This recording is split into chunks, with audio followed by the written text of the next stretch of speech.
வீட்டிலேருந்து வெளியே போகிற ஒவ்வொரு ஆம்பளையும் சொல்கிறேன். மோஸ்ட்லி ஆம்பளைங்களை பார்க்கும்போது கடினமாக தெரியும். வெளியேருந்து பார்க்கும்போது அவன் இன்னும் பெரிய அப்படி போகிறான் உங்களுக்குலாம் என்னடா நீங்கள் என்ன மாசமாக இருந்தீங்களா பெற்றீங்களா அப்படின்ற மாதிரிலாம் கேட்பாங்க.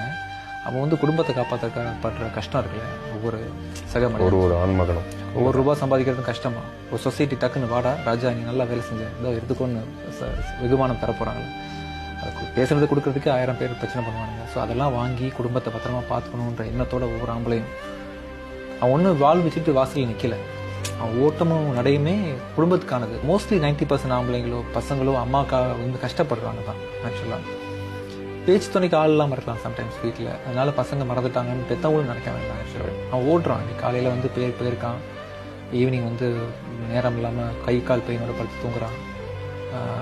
மறுநாள் பொண்டாட்டிக்கு பதில் சொல்கிறான். பிள்ளைங்க வந்து அப்பா கேக் வாங்கிட்டு வரலையா, அப்பா கேட்கும். ஸ்கூல் ஃபீஸ் கட்டலன்னு பொண்டாட்டி கேட்பான். அம்மா மருந்து என்னடா கண்ணில் கேட்கறா சரி பண்ணுடா காசு ரெடி பண்ணி